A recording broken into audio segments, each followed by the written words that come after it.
So everybody thinks, you're at a Christian school, everything's great. Well, it's not. Struggles still happen. People, my roommate thought she's pregnant, and I'm driving her, skipping chapel.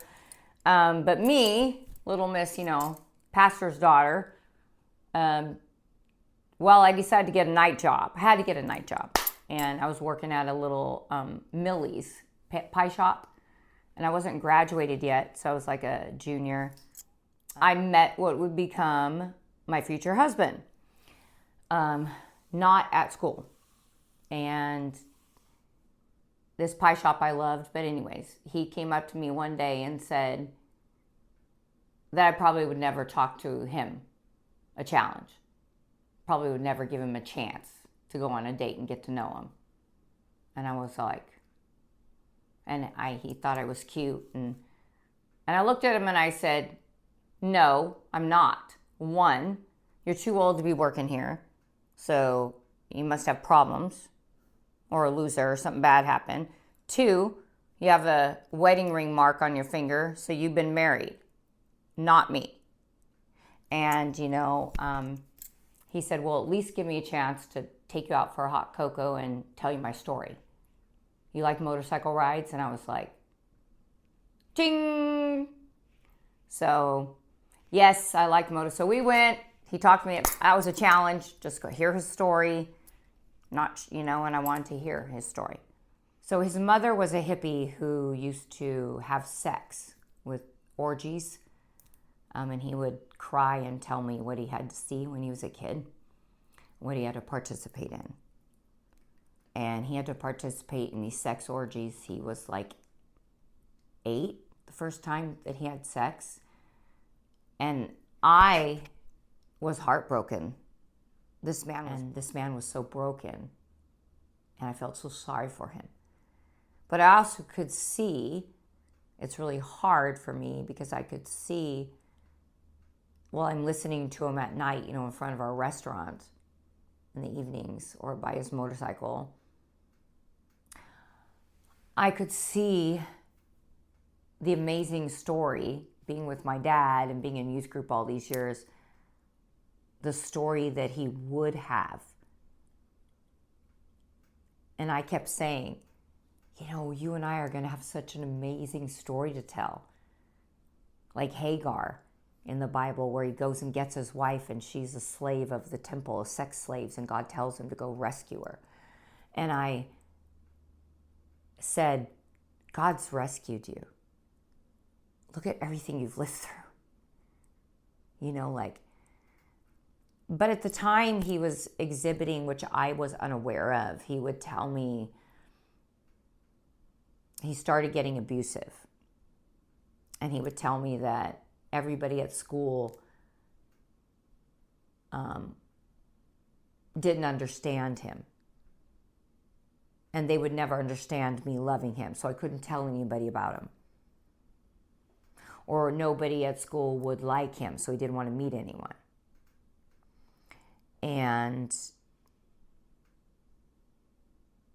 he also started saying things like, eventually he would say things like, and I wasn't fat at that time. I had struggled with my weight starting in high school and junior high. My biggest time before this, I was in field hockey. So the weight issue for me was a big issue. Was I beautiful? I didn't think I was pretty. Back in the day, I had headgear. I was 4'11". I grew as a ninth grader, but I was 160, 180 playing field hockey. Big, tough girl in high school. And I used to write letters to myself that nobody would love me because I was so fat. And I don't know if I'd ever find a boyfriend because I didn't look like these skinny girls and I was too chubby and I was too this. Mostly I had really big hang-ups about my thighs. They were so big, and I was very strong. I could weight lift a lot because I played field hockey and swam and played with all the guys. So I used to think I was fat, so I'd write myself hate letters back before I went to college about me being thunder thighs. and then nobody would ever like my body. And I remember telling him that and telling him how I felt about myself with my legs. And at that time, I think in college, I was only a size 10 or an 8. But in my mind, I still thought that I was fat. And he lost an apartment. His motorcycle got impounded. I was always helping him, saving him. One time he got a job. So he got a job with a moving company. And I met the guys he worked with. And I would go to the moving company. He got a new job. And we ended up going to a party with these people, these men that did these moving company. The big one, it's still there, actually right by my college. And we went into this party with Chuck, and there was a lot of drugs around in Pasadena Hills.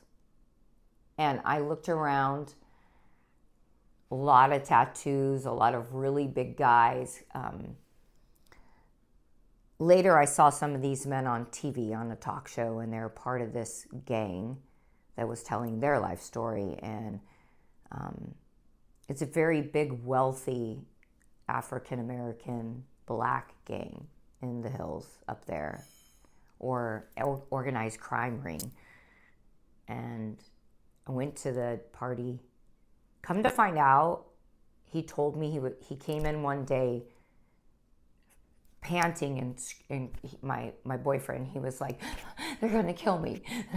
And I'm like, what's wrong?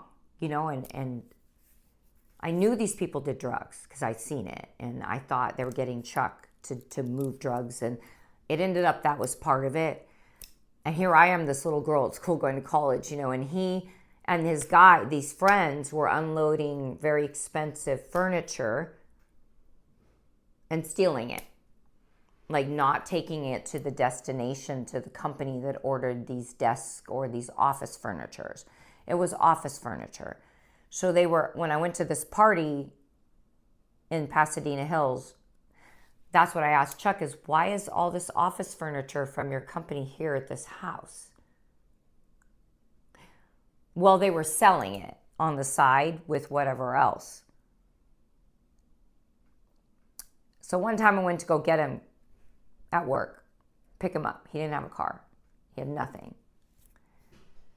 And one of the guys, his boss or the guy in charge of his truck, came up to me and grabbed my shirt and pulled me behind the building and told me that they know how to get rid of little blonde girls like me, and I better not fucking open my mouth or I'm dead.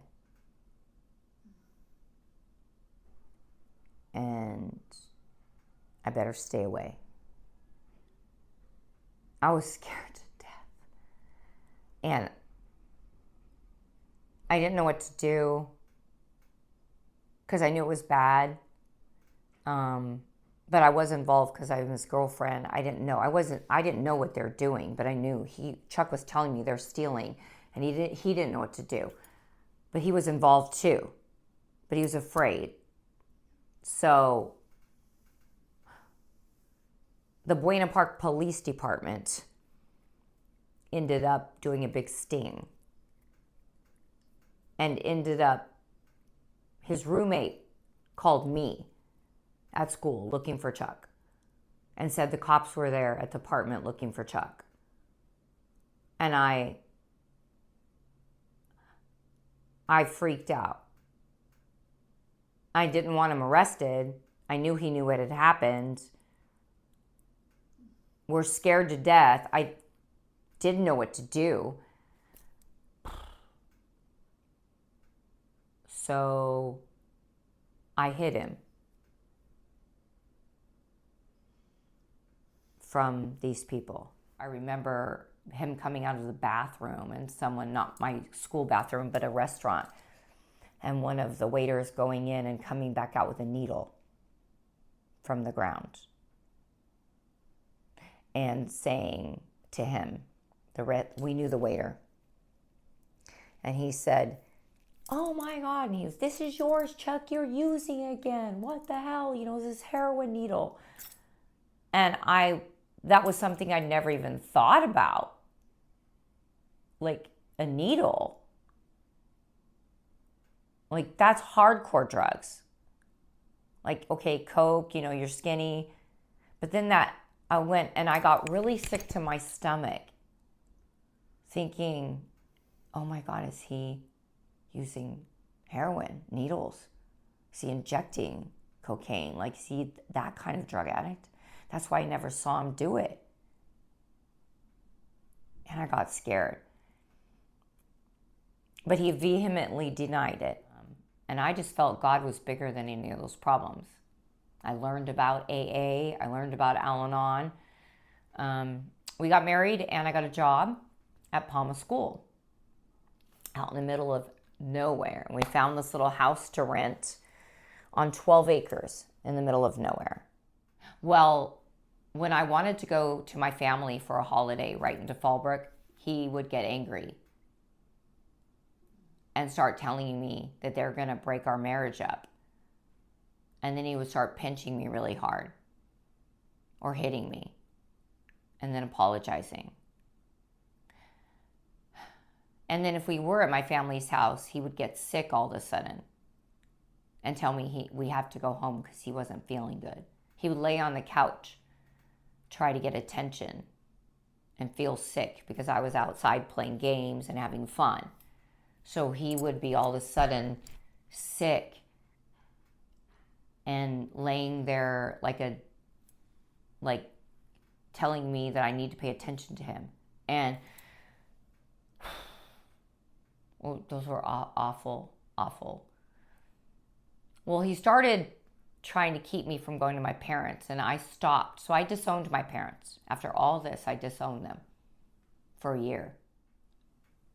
Chuck would scream and yell at me all night about how I thought I was special and nobody would love me and I was so fat and my parents don't love him and how dare I feel like they're my parents and I shouldn't be talking to them because they don't like him and they don't love him and he should be the same as me and they should love him as much as me. And I should feel bad that he doesn't have what I have. And so he started getting violent.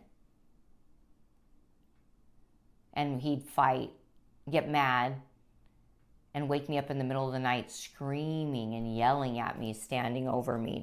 I remember screaming and yelling at me, and I'm crying. Honey, I have to go to work in the morning. Like, I've got to go to work and teach kids at 6:37. Stop.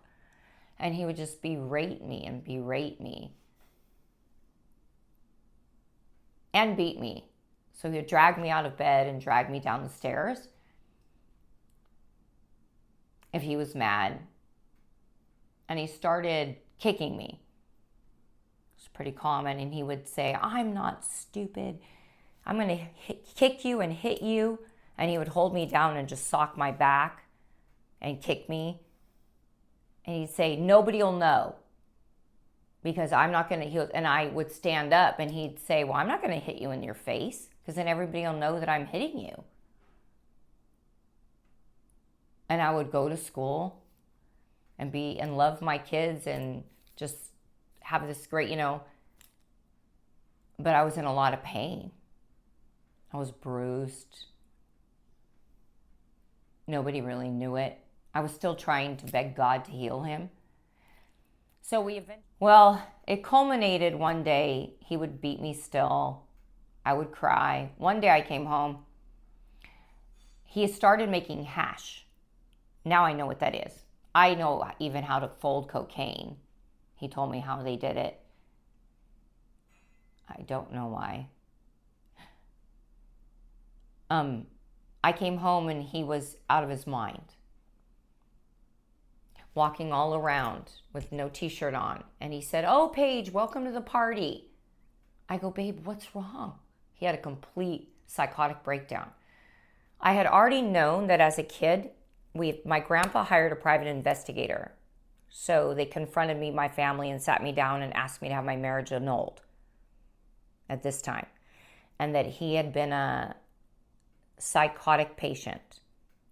So that's why he, as a kid, his records were closed, which let him enter the military. So that's one of the problems with having your records sealed. So he was a borderline schizophrenic bipolar personality. Okay, so those are all dangerous. Borderline schizophrenic, bipolar, and he was using drugs. So he probably has done this kind of a thing a long time and didn't ever get help. So I came home and he was making sandwiches, ham and cheese sandwiches, and putting them all over the driveway on the railroad ties next to the creek, this little patio we had. And he was running in and out, and all of our food was gone, and he had cooked it all. And he told me, laughing, and he's walking around talking to people that weren't there. Oh, hey, Tammy, haha, oh, this is my wife, hey. And I knew. I go, Chuck, what did you do? What did you take? What'd you do? And he said that I was imagining and that I'm stupid and look at all these people, and I was trying to fuck up his party, so he started hitting me and beating me. So he showed me that he had made hash and folded it, by scraping the goop from, shouldn't even know, scraping the goop from marijuana pipe is how you make hash. And you squeeze it and then put that back in the pipe when it's dry and smoke it. And it's really psychotic. And anybody who says, marijuana isn't addictive or psychosis, I am living and breathing proof it is, because I know what's happened. And for some people now, the research, they'll tell you, they'll know it is. He used enough of it. And so I cried and cried, went to my friend's house, went home at night and tried to save him and begged him to go to bed, just sleep. We'll go to the hospital in the morning, babe. Something's wrong. He finally started crying and breaking down and rolling on the floor, realizing there was no one there. So we went to bed. I calmed him down. I told him I loved him.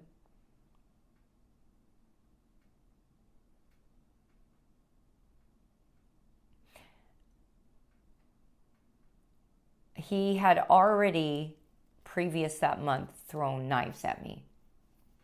Like picked up kitchen knives and thrown them at me while I was sitting and watching TV. And I would dodge them and they would hit the couch. Or it's a wonder, I never got anything broken. Or he didn't stab me. So I was scared because we were in the middle of nowhere, 12 acres, and he was having a psychotic breakdown. So we were sleeping. I had sex with him to calm him down. And I snuck out to go to the bathroom.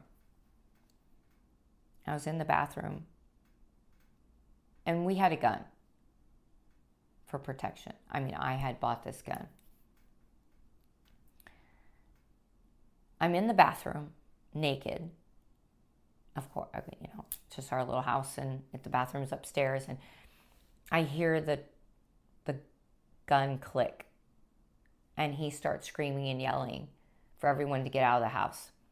Get the fuck out of my house, get out of my house, and you're trying to rob us. And so he cocks the gun, points it at me, and starts walking towards the bathroom. But I knew that he was going to shoot me. Because he saw a robber, like he saw those people, and I was scared to death. So I sat behind, I opened the little vanity cabinet and huddled against the wall in the middle of, and said, Chuck, please, honey, it's me, it's Paige, I'm not an intruder, please don't shoot. Put the gun down. And I just calmed him down. And then I knew God saved me. I knew because it was a miracle. He starts crying and threw the gun on the floor, realizing it was me and he almost killed me. And he's begging for help. So I called 5150. I knew the number, which is the number now you call for mental psychotic help. So I called 5150 knowing, researching what to do if something bad ever happened to me. The pastor had told me what to do. And the sheriffs told me, well, how is he now? And I go, what? I need him in the hospital. He just pulled a gun on me and they said, you have the gun. I said, yes. They told me to hide it. Can you make it through the night? We don't have, back then it was just a sheriff's dispatch unit. Like there was just like substations and there was no casino. It was in the middle of nowhere. There were no gas stations. We were living in the middle of nowhere in Palma back in the day. I didn't know who I could call. And so I said to the cops, I think I can get him to calm down. It's almost morning. It'll be Saturday. And they said, well, try to make it through the night. Wait till sunlight. Because here's why. The mountain road up is really hairy, going up from Palma to Valley Center to get to Palomar Hospital.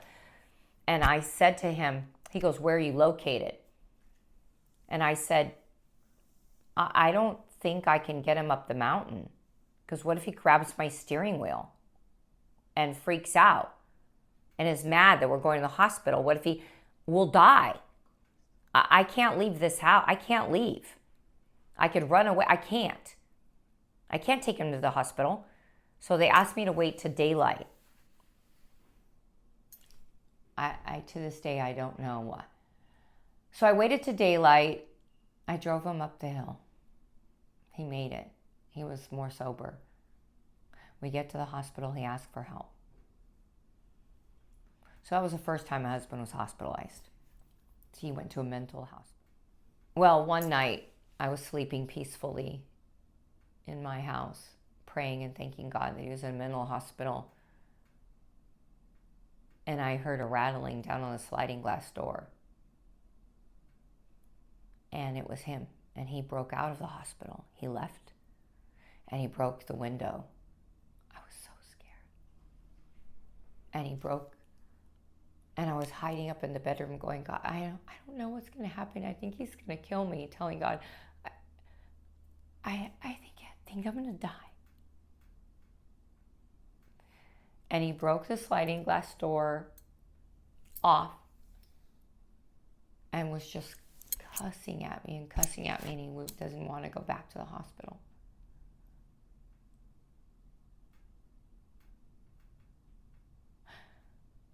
And I knew I had to calm him down or pretend that it was all okay to get him to live.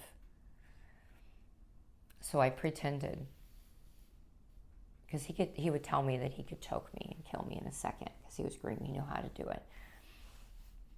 I said, Chuck, you're just not okay right now. It'll be okay in the morning. I'm not going to leave you. I'm still your wife. I've been waiting for you to get better in the hospital. I love you. God can do anything. And I just started reading Bible verses to him and praying with him. And he calmed down and he fell asleep. And I made it till the morning. And we got him back in a hospital. And the pastor suggested that I run away. So I packed my bags while he was gone and ran away. And his mother knew that he was in the hospital. I needed safety. And she called me, and she called her best friend in Escondido, which is to this day why I'm here. She called her best friend in Escondido, and I went to her address, and this woman named Beverly on 4th Street in an old historic home took me in. And I could finally sleep.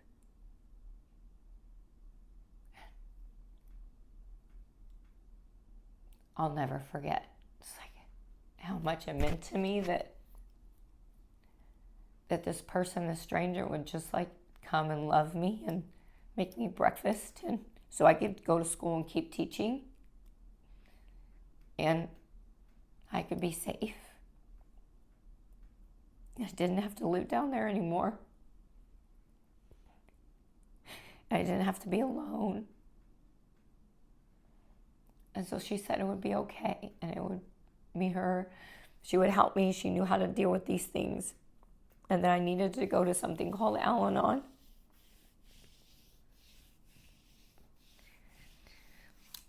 And I finally felt peaceful sitting in the sun with wind chimes. And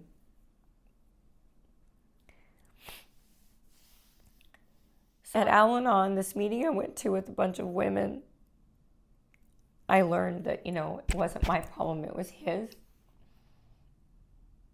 And that I was fine, which I knew I was fine. I just didn't know how to.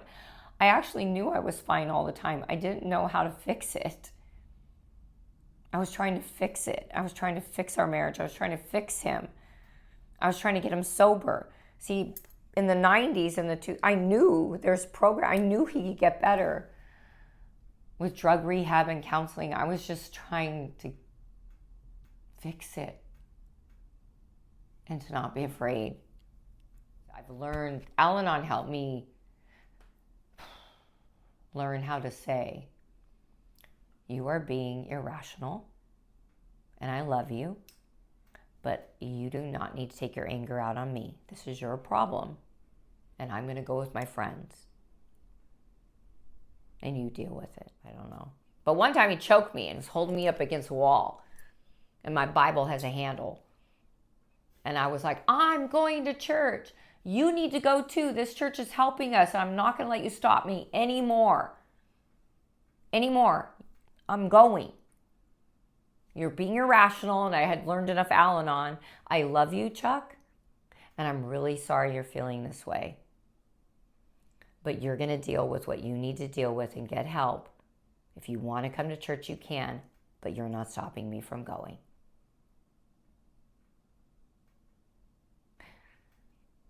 Well, one time when he tried to stop me and he was choking me, like I said, I took my Bible and just wailed him upside his head. The zipper cut the side of me. I was just like, hospitals. So Chuck was on bipolar meds by this time. Zoloft, myriad of different ones. But he never liked them. So he would drink to go to sleep, or he would smoke pot. He didn't like the way they made him feel. But he was taking, I did not know, now I know, but he was taking his drugs, his psychology drugs, his bipolar medications and antidepressants, and was smoking pot or doing whatever. That's a very dangerous combination. So what ended up happening was he had a psychotic breakdown again. And I came home one day from school, Christmas Eve, and we were going to the Christmas Eve service with my dad. We'd reconciled with my family. He was doing good. We were both in Calvary Chapel. Dad was coming to Calvary Chapel Christmas Eve with us, and I was so excited, my family. And I came home, walked in with all my stuff for my kids and my Christmas Eve stuff from my classroom, all my presents from my kids for Teacher's Day. And my house was empty. He was gone. He cleaned everything out. Stole everything. Gone. I was just devastated. I was broken. Just broken. I didn't know where he went. He came back one day in his car, and I'm crying, standing in the middle of the road saying, what are you doing? We've been through this, we could do this. Look what we've come through. We're doing good. You're getting help. Please don't leave. I love you. I'm willing. Chuck, God can do anything. Don't. And I'm begging him, like hanging on his clothes, and he's like throwing me on the ground and getting in the car. And he drove away. And I had been praying for the year, asking God to show me what was wrong, what the truth is, what's going on. And I knew I had been to counseling that God would reveal it if you ask for it. So I started praying Psalm 1. And I started always praying, God, let the truth come out. Let the truth come out. You promise that the truth will shine like the noonday sun. Let me see the truth. Let me see the truth.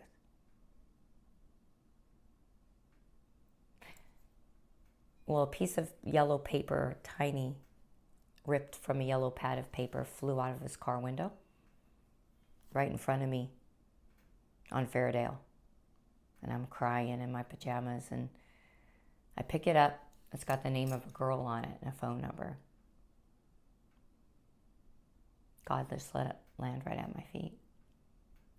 He brought the truth to me. He would disappear for weeks again. So the longest time he disappeared was like 9 weeks. I don't know where he was, what he was doing. He was homeless. And I was scared to death that he would die. You know, he didn't get help. But I couldn't go find him. I don't know where he is. He didn't have a cell phone. He was calling me from payphones. And I just kept going to Pastor Jim. And he was strengthening me step at a time. And actually, I was going to Al-Anon. So I still continued Al-Anon to get strong, to learn what my triggers were, what is a codependent, you know, why was I so heavy? You know, Pastor Jim let me see that I honestly, because I'm very athletic and defensive, I had been small when he married me. So he would pick me up and throw me against the wall, literally throw me against the wall, and I would fall. And I got tired of getting so beat up.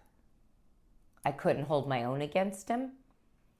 So I remember when we lived on Fairdale, one time it was so bad, I stood up and I went, "Go ahead, hit me."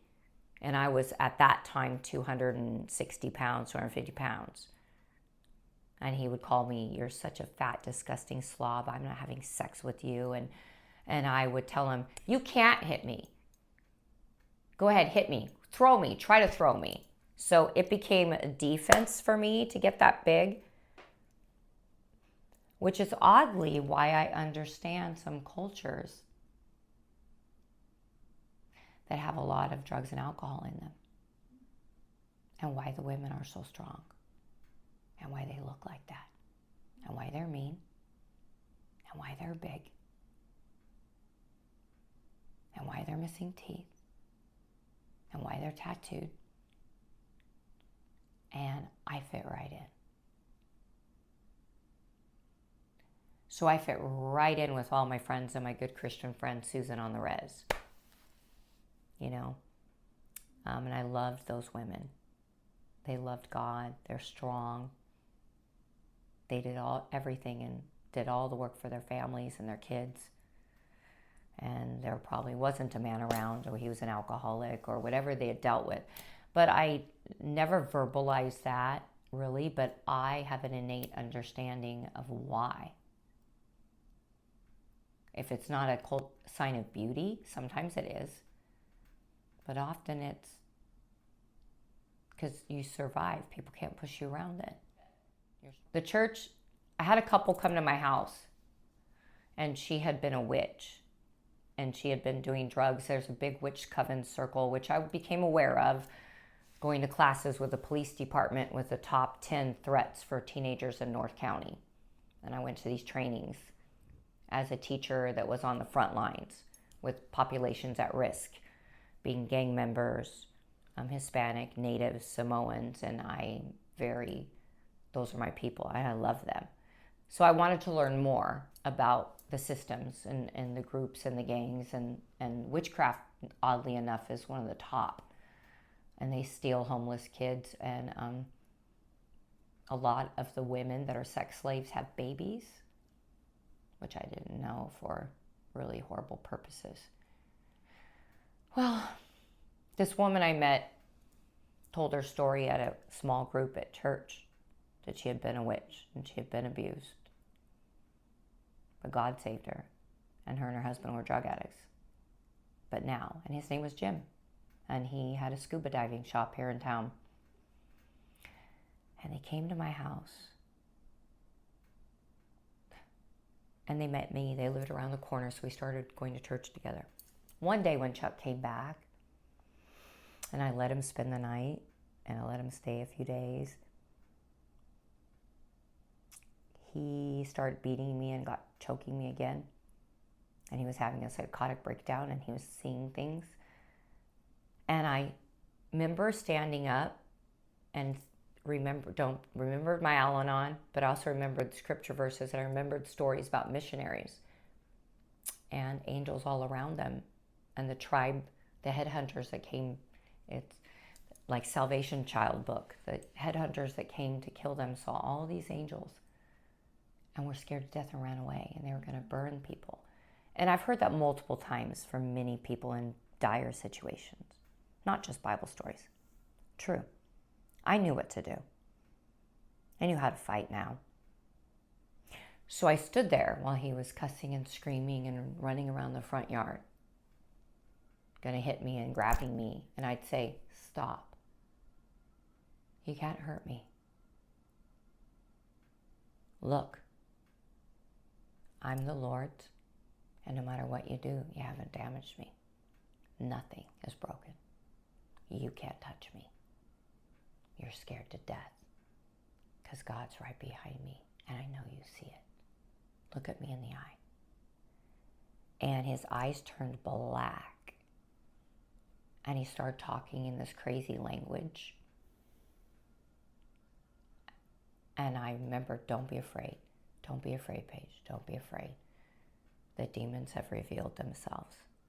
He is having a demon issue. I see them all. I know. I seen it before as a little kid at a camp. Like, I know. And so I went, okay. Well, I got on the phone and called the girl from across the street that had been a witch. I said, you need to come now. You need to come. I'm scared, kind of. I don't know what to do in this situation. I don't know how to pray because the demons are on him. And he's flipping out. And Calvary Chapel's known both of us now for a while. She comes. Her husband gets in between him and me, so he can't hurt me. And he's bigger than him, or as big. And she says, Paige, come here. She said, there's a myriad of angels all over you and around your shoulders. They're all over you, behind you. That's why you finally saw. You're not scared. God's with you. And I said, yeah. He said he could see them.